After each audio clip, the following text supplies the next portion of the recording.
সুন্দর একটি বিড়াল একটি চেয়ারে বসে কি মনের সুখে কলা খাচ্ছিল, কিন্তু তার কলাটি একটি বানর নিয়ে যায়।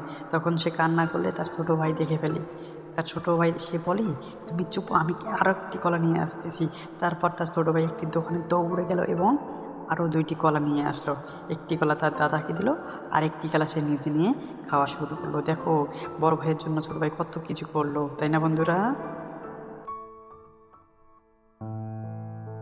আবার সেই সুন্দর বিড়ালটি একটি পিৎজা খাচ্ছিল।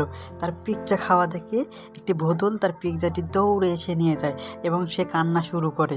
কান্না করতে করতে তার ভাই দেখে ফেলে, তার বড় ভাই কান্না করতেছে, তাই সে দৌড়ে আসে তার বড় ভাইয়ের কাছে তার কান্না থামাতে, এবং কান্না থামিয়ে বলে, তুমি দাঁড়াও, আমি তোমার জন্য আবারও পিৎজা নিয়ে এসেছি। তাই সে আবার দৌড়ে যায় একটি পিৎজার দোকানে এবং পিৎজার দোকানে গিয়ে সে পিৎজা নিয়ে আসে তার বড় ভাইয়ের জন্য। তার ভাইকে একটু দিল, সে একটু নিয়ে দুজনে খাওয়া শুরু করে। দেখো কত সুন্দর।